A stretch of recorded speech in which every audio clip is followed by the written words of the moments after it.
Good afternoon, everybody. This is Purple Update Live. I am your host, Joe Johnson, owner of purplePTSD.com and its sister site, VikingsTerritory.com. Purple Update Live is brought to you by McDonald's Liquor, a neighborhood liquor store that's been open for over 70 years in the Lake Nokomis neighborhood, 5010 34th Avenue. They sell Grey Duck Vodka, which is our other sponsor today. Grey Duck, get the duck out. It's won about 5 gold medals. It's only entered 5 spirits competitions. It's owned by Vikings legend Chad Greenway as well. So next time you're looking for something, especially if you like Tito's vodka, check out Grey Duck Vodka. They've been a good friend of the site, and I do believe Chad Greenway will be on either this show and or on my podcast Morning Joe's coming up either this week or next. It's going to be a quick show. I know I said that yesterday and we went for an hour, but I have somewhere to be at 4 o'clock, McDonald's Liquor, actually. So I wanted to get through a few topics today, and I'm still kind of playing with the format and the length and everything. I'm going to touch on the question as to whether or not the Vikings should re-sign Cousins after next season. As it stands right now, and also kind of the conundrum that is the question of pressures on the opposing quarterback, some of the flack that the secondary has been getting, and also kind of a fun story of Stefon Diggs apparently doing some investigation into who is Lizzo dating on the Minnesota Vikings. When it comes to that, Diggs talked to Sports Illustrated, which should explain to you that it's the bye week. And he said that nobody has come forth and said anything. I've asked my teammates. Nobody has said anything, but we're going to get to the bottom of it. I promise. He's joking.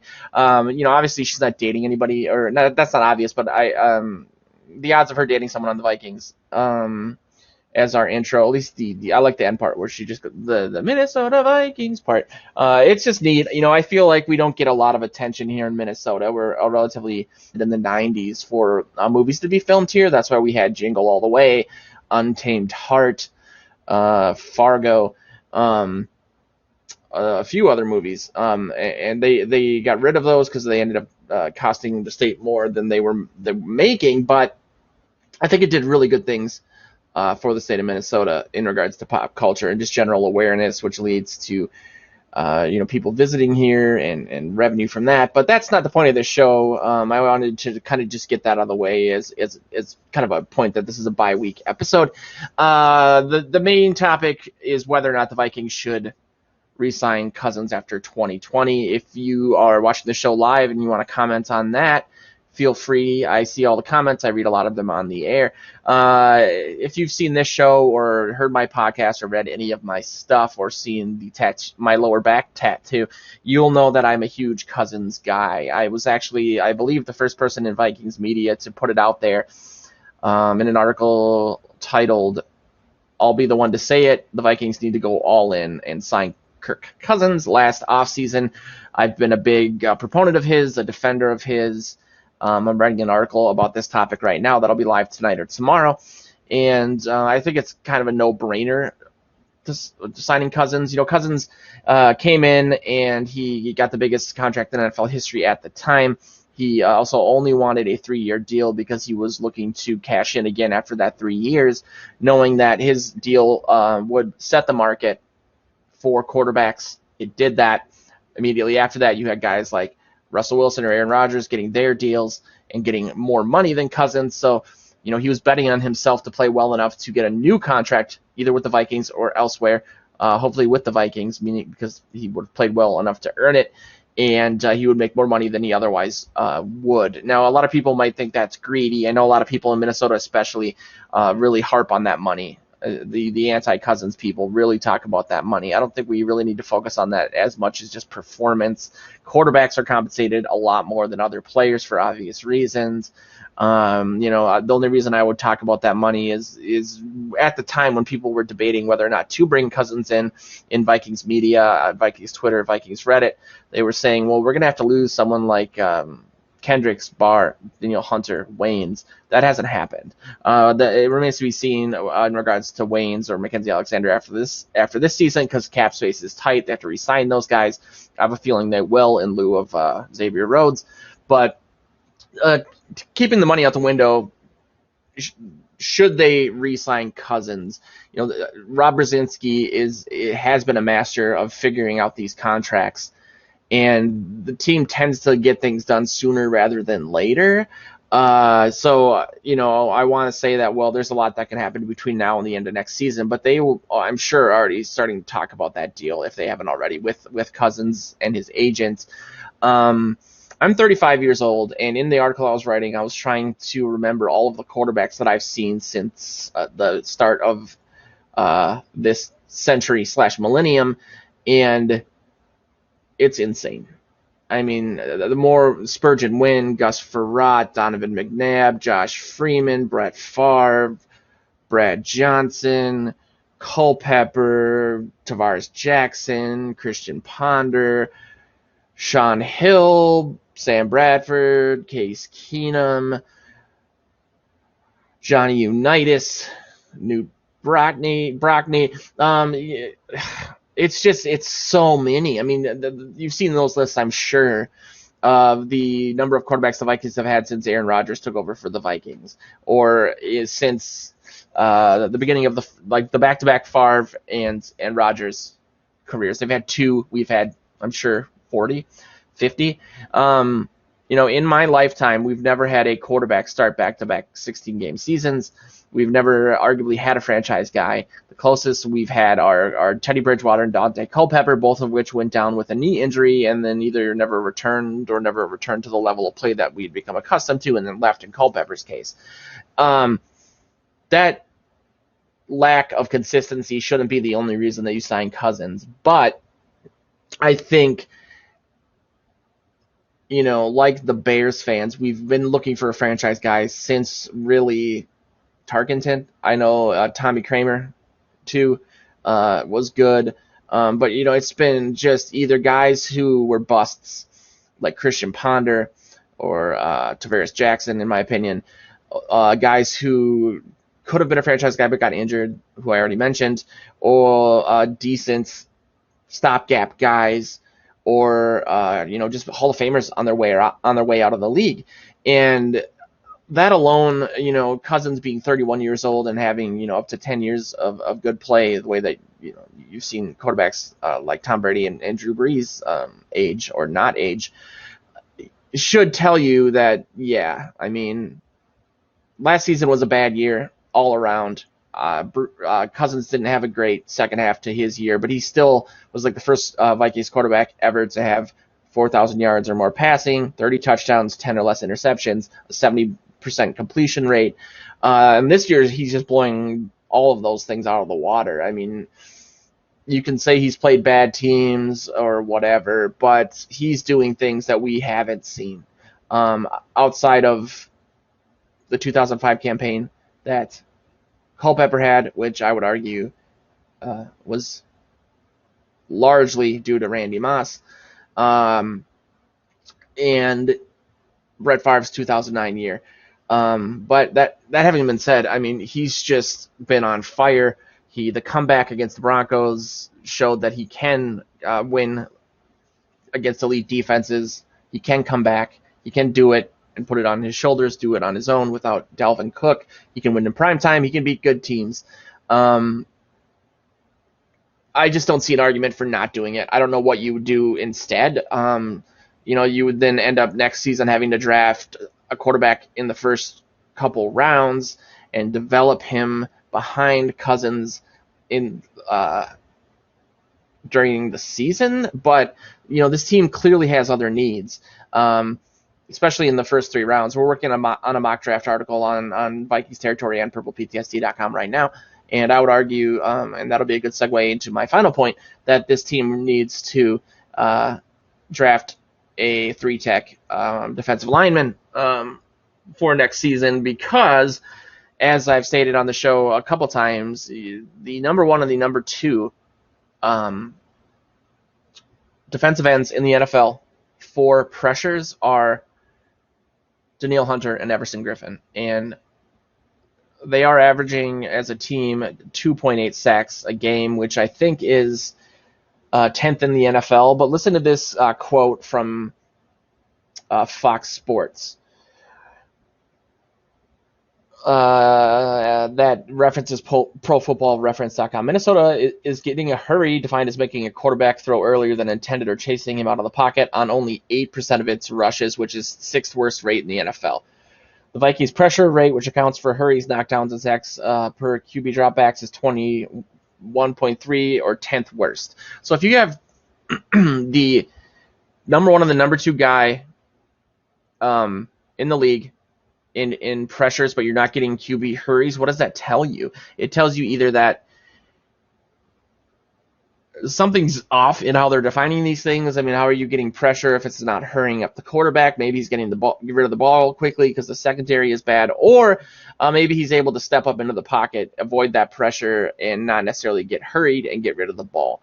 That discrepancy is amazing to me, and it does tell you that they do need that. And I agree with you. One of our viewers on Periscope, Paul's Freedom, said that there's no way we draft a QB early. There's no luck in that category. I do want to touch on that too. Thanks for bringing that up. Yeah, I mean, I agree with you. Even if they did spend a top pick on that, I mean, I wouldn't say they wouldn't do it, that Spielman would make that admission, but Spielman, not to get into a whole Spielman rant, but I feel like he gets a lot of credit for being this draft guru. When you actually look at what he's done on the offensive side of the ball, he's been pretty bad in regards to his hit rates. He's been amazing on defense, and I think a lot of that does have to do with Zimmer, either Zimmer scouting and wanting these players, or Zimmer being able to find players for his system or develop players to work in his system. But on the offensive side of the ball, I mean, every wide receiver he's taken before the third round has been bad. Whether you go back to the triangle of authority or otherwise, the best out of all of the SEC receivers he's taken, I think has been Jarius Wright. You could say Percy Harvin, but a lot of people, when they say Percy Harvin, they're factoring in what they got when they traded him, which ended up being Xavier Rhodes, which now that I guess I'm rehashing that argument, might not be as great as people were saying it was last year. But you have guys like Treadwell, Patterson, Greg Childs, who I get, it wasn't really his fault that both of his knees exploded at the same time. Troy Williamson. I'm more touching on SEC receivers, but yeah, they've had a really bad hit rate in that regard, and then also in regards to drafting quarterbacks. Ponder, I think, was a panic move. Teddy he would have worked out, but it didn't. But yeah, I just don't. Beyond all of that, I don't think that they would make that move when you need help in the secondary. You could still use depth and help at the offensive line. A lot of people are talking about the in their mock drafts right now, the offensive lineman being the first or second pick. Safety help, maybe getting Antoine Winfield Jr. Yeah, Sidney Rice, thank you. That's another one. He had a great year, but I would, that's almost the reverse Moss situation. He couldn't stay healthy, which is the problem that he had in his career, and especially when he went to Seattle. But he was another SEC guy, had a great year, but he wasn't necessarily wide open. Favre was just astounding and dropping. I mean, look at some of those touchdowns he had, the 3-touchdown game he had against the Cowboys in the playoffs. He was arguably, I mean, at least not open, wide open. He didn't have a step on anybody, but he was a bigger-bodied guy. He was, I mean, I don't think he was bad by any means, but he didn't end up working out either. They traded him for a reason after that season, and his lack of being able to stay healthy was a huge part of that, if not the only part of it. Another SEC guy, though, I wrote an article about this a long time ago. If you just Google purple PTSD and the Vikings need to stop drafting receivers from the SEC, you'll see what I mean by that. The article's a couple years old, but it still rings true. I always say, if not for the luck that they had in an undrafted free agent and a 5th-round guy turning into two of the best receivers in the entire NFL, two of the best receivers this team's ever had, which is saying something. Things would be a lot different. I think people would look at Spielman differently, and whenever I say that, people say, well, it's not luck. They did their due diligence. Yeah, but you can't rely on a guy that comes to an open tryout from Mankato to turn into what he did. When you look at Treadwell and the argument that I was making at the time that they should go for Michael Thomas from Ohio State, I don't know. He's enamored by Southern receivers. He's enamored a lot of receivers from South Carolina, and there was a connection in the scouting department there, so I understand that. But I don't really have a lot of faith in them drafting offensive players early. Quarterbacks, whatever, especially considering how low their draft pick would be. It's going to be around 25 or lower, depending on what happens in the playoffs. So do I have faith in Spielman finding somebody there? No. The draft is such a crapshoot anyway, but unless it's like somebody who's like a lock that you can start after 1 year, which is what you would need to do with Cousins in this theoretical situation, letting him leave after 2020, I wouldn't do it. And I can't see a rookie playing any better than Cousins is playing right now, because he's arguably playing better than any quarterback in the NFL right now, at least statistically. I know there's a lot of justifications for that. People are explaining it away, not playing anybody up until recently, so on and so forth. But the fact that he's doing that without Thielen is astounding to me, because you look at what Culpepper did, and I love Randy Moss. I'm my favorite player ever. He made every quarterback outside of Spurgeon win look amazing. I mean, Gus Frerotte came in, had a 4-touchdown game. Randall Cunningham, Jeff George, all of that, and I don't know if Culpepper's knee injury was as much of a reason for his career falling apart as him not having Randy Moss. I'm sure it had a big part of it. He lost a lot of his mobility, but it was 2005. It wasn't like it was 1970. It wasn't that famous Theismann when his leg exploded and his career ended. It wasn't like that. I mean, people were coming back from those similar injuries and being fine, but he was a bigger guy too. Denny Green, he was a big proponent for obviously getting Moss in here. Moss fell to the Vikings. Was it 19th or 21st or something? Okay, so that's a good question. Paul asked about the salary cap and re-signing Cousins. That's a very good question. The salary cap goes up by about 10.5, 11 million every season. So what's nice about that is by the time his contract expires, if he was getting the same deal, essentially, if you're looking at the same cap from 2018 when they signed him, 30 million, they're going to have an extra 30 million to play with. I do think that getting Xavier Rhodes' contract off the books is going to help. Kyle Rudolph as well. His deal will be done after net. I mean, I've seen some. I'm going to look on. Well, I'll do that later. Some people have said that they can get rid of Rudolph after the season with no dead cap hit. But then I saw other people on Twitter recently saying it would be like 6 or 8 million. I can't imagine that's true. I'm pretty sure that there would be no dead cap space there. But I think they have a lot of things that they could do. Granted,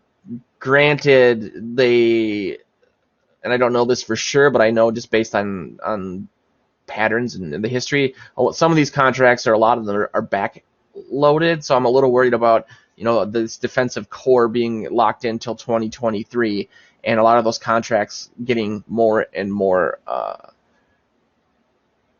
large and hitting the cap that way. Pauls? Isn't that what that says? Pauls? Or am I pronouncing that right? Wrong. You have Reef. I mean, there's just a lot that's going to change by then. But you're giving Rhodes 14 million a year. And I have a lot of faith in Brzezinski and what he's able to do. I mean, what scares me a little bit is the fact that Cousins wanted to do the 3-year deal so he could cash in again, which setting the market and seeing what quarterbacks got after that and his output, I mean, he could look for a tremendous deal, and a team would do it, obviously. this is a quarterback thirsty league, obviously. Everyone's looking for help. That a non-playoff team and a guy of Cousins' caliber. I think he's proven that the Vikings made the right decision by bringing him in. I think he's proven that he is what I always said he could be, which is an elite guy in the right system. He's an elite system guy. A lot of people say, well, that's a conundrum. Aren't you just saying he's an elite game manager? No, I think we've seen that he isn't that. I would argue that Case Keenum was more of a game manager.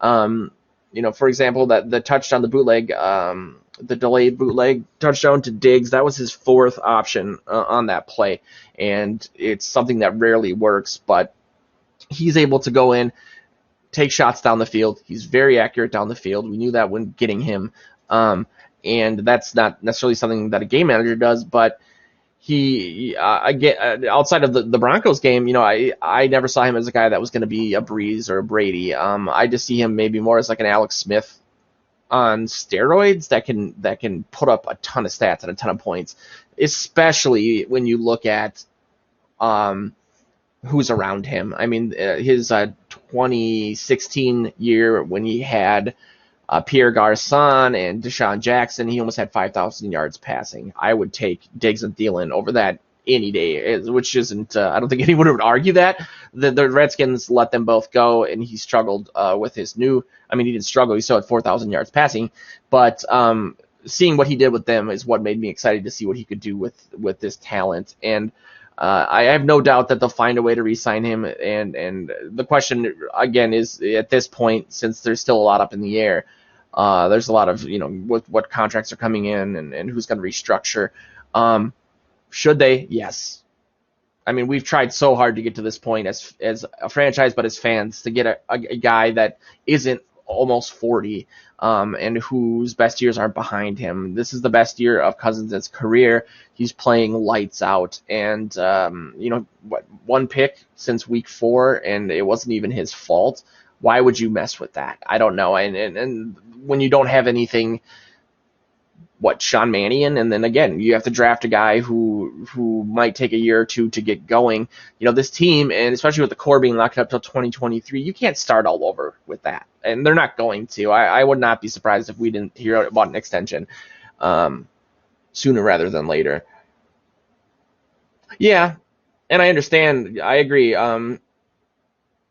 I don't think it's too early, because you're kind of I think they painted themselves in a corner, and I don't even necessarily mean that in a negative way, but what do you do outside of that, and then what is the team like? The window of opportunity has been open for a decent amount of time for this Vikings team, more so than most teams. Granted, that's kind of a theoretical idea. The window doesn't, if you're not winning, it doesn't really mean that the window was open anyway, I guess, but the question is, if we lose a playoff game, shouldn't he win a playoff game before we talk about extensions? I don't know. I don't think so. I mean, what a playoff game means, whose fault, or a playoff loss would mean, whose fault it would be. Was it the game plan? Like the first half of the Broncos game, Cousins was 11 for 12, but he only had 60 yards. I think that was a game plan issue. There's a lot of variables there, but in terms of productivity, I can't see anyone doing better than what he's doing right now. I think he gives them the best chance to win in a playoff game even next season, more, or the season after that, more so than a rookie.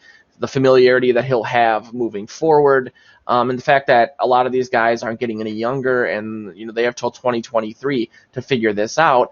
I don't see how, let's say they lose a playoff game by a point, how that would be justification for spending a high draft pick on a quarterback next year, when instead you can say, why did we lose that game? Well, maybe it's because of the stat that I said, the discrepancy between the pressures and the actual results on the field, and maybe if we add a piece here or there, things will be different. Especially, I mean, it's hard, and again, a lot is going to change, so I'm really talking about in this moment in time, but I would argue that the problem with this team is obviously the secondary, and everyone knows that, but there's, it's the difference between pressures and hurries and sacks and what that means on the field too. All of it pointing to the defense more than the offense, which is not what we expected, right? Like 2017, they were historically good on third down. Everyone was saying, well, man, if we just get a quarterback that can score 20 or 21 points, they're going to go 12-4, 13-3. Since then, the defense has been the defense. You know, it's part of it is the game planning. You know, Zimmer out schemed himself in the Eagles game. Then he was also out schemed by Peterson. Then to start next year, things were way too complicated. He didn't learn the lesson to simplify from the Eagles game. They simplified things. The defense got better, but they weren't showing up in big games either, or in big spots. And now this season, they started out good. They statistically, especially, but they were doing a lot of bend don't break stuff. They're still doing that, but they're also breaking. So, at this point, I just think it'd be strange to do that when you would take a really high draft pick away from what you need, which is more interior line help, defensive line on both sides of the ball, but especially on the defensive side of the ball. Perhaps, I mean, another corner. Although, you know, it takes corners a couple seasons to get acclimated in Zimmer's system, so maybe Hughes will be better next year, getting some safety help, so on and so forth. But yeah, I mean, it's so strange for us to say, man, if only the defense could come together, especially the secondary, considering, as if you're watching this show, I'm sure you're big enough fan to know that's Zimmer's jam.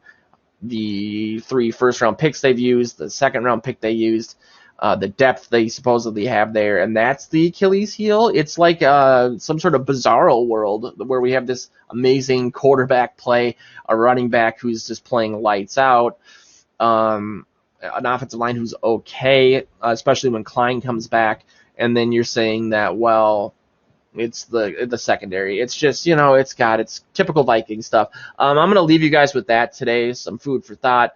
Paul's freedom. I appreciate you participating. I hope we get some more participation moving forward. I will be back tomorrow. Tomorrow around 2:00.